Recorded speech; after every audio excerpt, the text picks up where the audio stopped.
ভবের মোহে পড়ে রবকে তুমি ছেড়ে কত কিনা করেছো সঞ্চয়। ভবের মোহে পড়ে রবকে তুমি ছেড়ে কত কিনা করেছো সঞ্চয়। আজরাইল আসার পরে বলবে কেমন করে, আজরাইল আসার পরে বলবে কেমন করে, বাক্সটি নেই সঙ্গে করে। একটুখানি দাও গো সময়, একটুখানি দাও গো সময়। ভবের মোহে পড়ে রবকে তুমি ছেড়ে কত কিনা করেছো সঞ্চয়। আজরাইল আসার পরে বলবে কেমন করে, আজরাইল আসার পরে বলবে কেমন করে, বাক্সটি নেই সঙ্গে করে। একটুখানি দাও গো সময়, একটুখানি দাও গো সময়। তুমি জুয়ার দেখে খুব হেসেছো, ভাবো না এর ভাটা, সঙ্গের সাথী হবে না এই তোমার পুঁজি পাটা। তুমি জুয়ার দেখে খুব হেসেছো, ভাবো না এর ভাটা, সঙ্গের সাথী হবে না এই তোমার পুঁজি পাটা। তুমি কাজের মাঝে সুযোগ বুঝে দিলে বহু ফাঁকি, মজদুরি করিয়ে মজুরি রাখিলে বাকি। আজরাইল আসার পরে বলবে কেমন করে, আজরাইল আসার পরে বলবে কেমন করে, এটিএম এর কার্ডটি ধরে। একটুখানি দাও গো সময়, একটুখানি দাও গো সময়। ভবের মোহে পড়ে রবকে তুমি ছেড়ে কত কিনা করেছো সঞ্চয়। তারপর বাস্তব কথা শুনবেন। তুমি পা রাখিতে পাও না সময় মসজিদের ওই ধাপে, আজান শুনেও জামাত ছাড়ো নানান কাজের চাপে। তুমি পা রাখিতে পাও না সময় মসজিদের ওই ধাপে, আজান শুনেও জামাত ছাড়ো নানান কাজের চাপে। আজান শুনেও জামাত ছাড়ো নানান কাজের চাপে। তুমি বড় বড় ফতোয়া মারো অজ্ঞ লোকের কাছে, ভেবেছো কি যা বলো তা নিজের মাঝেও আছে। আজরাইল আসার পরে বলবে কেমন করে, আজরাইল আসার পরে বলবে কেমন করে, নেই একবার তওবা পড়ে। একটুখানি দাও গো সময়, একটুখানি দাও গো সময়। ভবের মোহে পড়ে রবকে তুমি ছেড়ে কত কিনা করেছো সঞ্চয়। 4 ঘন্টার বক্তব্য 4টে ছন্দে আমি বলে দিচ্ছি। এক একটা ছন্দের তরজমা আর বোঝাতে গেলে 1 ঘন্টা করে সময় লাগতো। যারা জ্ঞানী হবেন বুঝে নেবেন এক একটি ছন্দের মান। মসজিদে আজান হচ্ছে, হাইয়া আলাস সালাহ,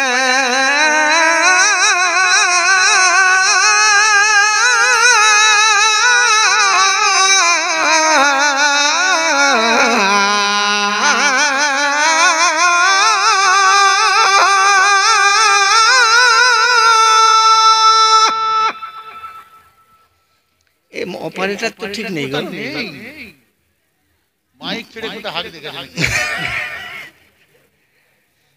অপারেটর ঠিক নেই।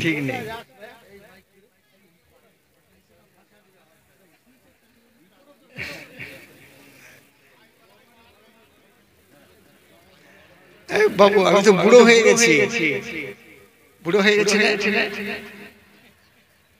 আজ থেকে 20 বছর আগের বয়সটা ফিরিয়ে নিয়ে আসি। আরে মাইক ওয়ালা, তুমি মাইকটা এরকম করো। Hello hello hello hello hello hello check check check hello hello hello তাই তাই তাই তাই তাই থাক।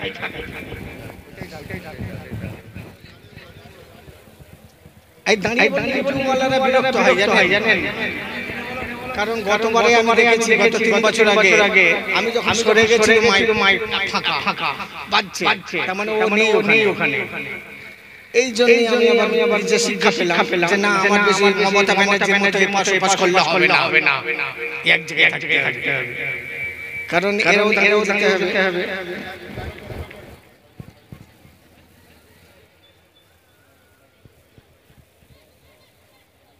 হাইয়া আলাল ফালাহ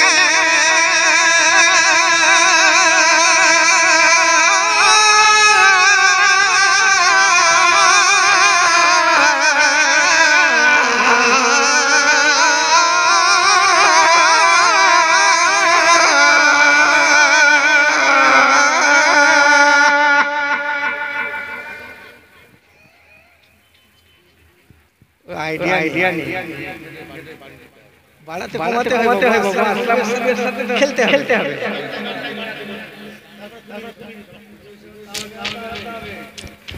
ওকে চা দাও না।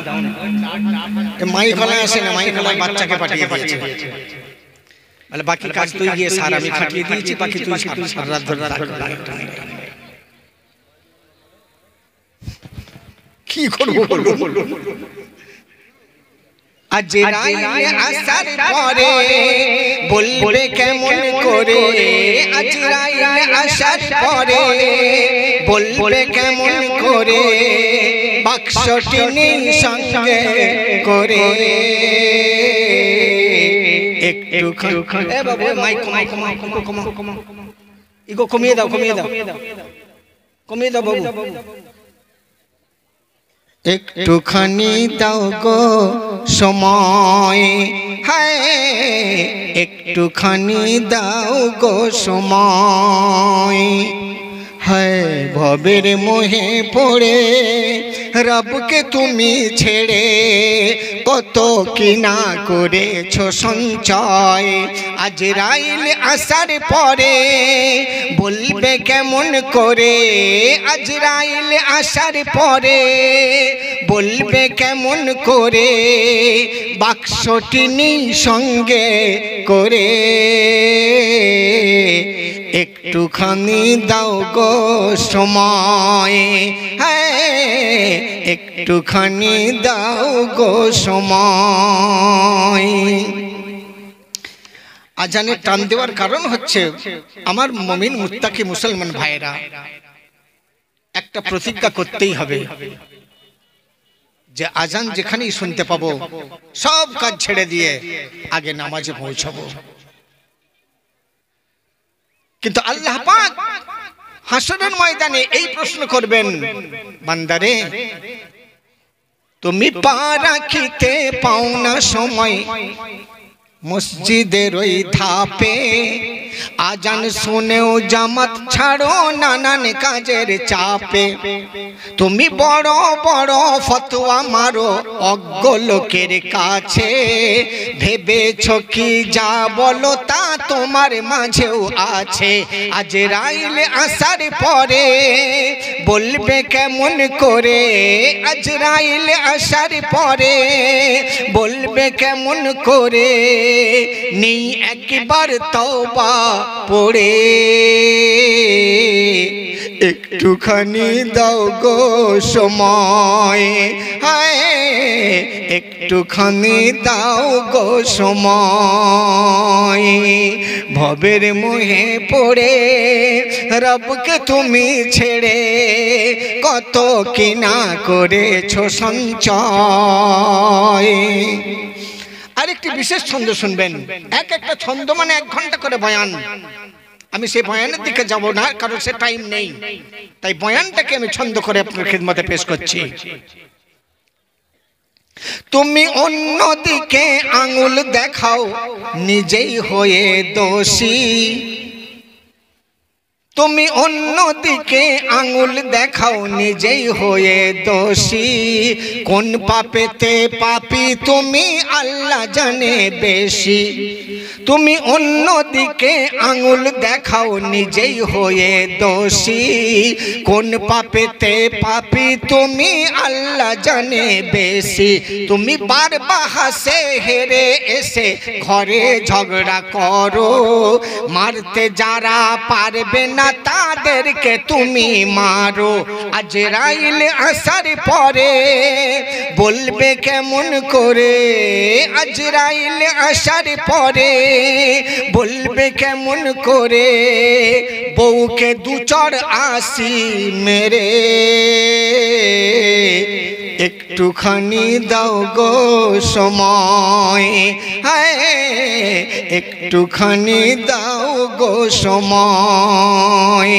হায় ভবের মোহে পড়ে রবকে তুমি ছেড়ে কত কিনা করেছো সঞ্চয়। আচ্ছা, আমার এই বাংলা কথা আপনারা সব বুঝতে পারছেন তো? আপনাদের আঞ্চলিক কথা তো আলাদা, কারণ আমার এই ছাত্রী যখন গার্জেনকে ফোন করে পাশে একটু একটু শুনতে পাওয়া যায়, তো তো সে ক্যা করতি, সাবুনারি হ্যাঁ বিস্কুটারি হ্যাঁ, এইসব শুনে আমি একটু একটু মুখস্থ করেছি। আমি তখন চিন্তা করলাম এ তো আমাদের ভাষা না, তাই আপনাদের জিজ্ঞেস করছি আমার এই কথা আপনারা বুঝতে পারছেন তো? শেষ ছন্দ বলছি শুনুন, কারণ টাইম পার হয়ে গেছে। শেষ ছন্দ বলে দিই। তুমি ছাপিয়ে পেপার যতই প্রচার করো আমার নামে, ওই প্রচারে কাজ হবে না লোকে আমায় জানে। তুমি ছাপিয়ে পেপার যতই প্রচার করো আমার নামে, ওই প্রচারে কাজ হবে না লোকে আমায় জানে। ওই প্রচারে কাজ হবে না লোকে আমায় জানে। হ্যাঁ হ্যাঁ, ওই প্রচারে কাজ হবে না লোকে আমায় জানে। আমি যদি এখন ছেড়ে চলে যাই কমিটির মনে অনেক কষ্ট হবে, শ্রোতা যারা এসেছেন শীতের কষ্টতে বসেও আছেন আপনাদেরও মনে কষ্ট হবে। আপনারা গিয়ে কালকে সব জায়গায় বলতে থাকবেন আসলাম হাবিব কি লোক দেখ, আমরা এতজন বসে রইলাম অথচ বললো না করলো না চলে গেল। তাহলে একটা কুপ্রচার অপপ্রচার, কিন্তু কি করবো আমি তো মজবুর। তাই আপনাদের বলছি, এই যুবক ভাইরা যারা মোবাইল দেখো, মোবাইল এসব আমি জানতাম না, আমার কিছু ছাত্র এসেছে তারা মোবাইল স্মার্ট, তো তারা আমাকে বলছে হুজুর এই ছেলেটা আমাকে গল্প করছিল কি মোবাইল ধরে নাকি অনেক খারাপ জিনিসও পাওয়া যায়। আমি চিন্তা করলাম তাহলে মোবাইলটা কত সাংঘাতিক বিপজ্জনক জিনিস, সমাজকে ভালো করতে পারে খারাপও করতে পারে। তাই আমি যুবক ভাইদের কাছে করজোড়ে নিবেদন করব, ভাই রে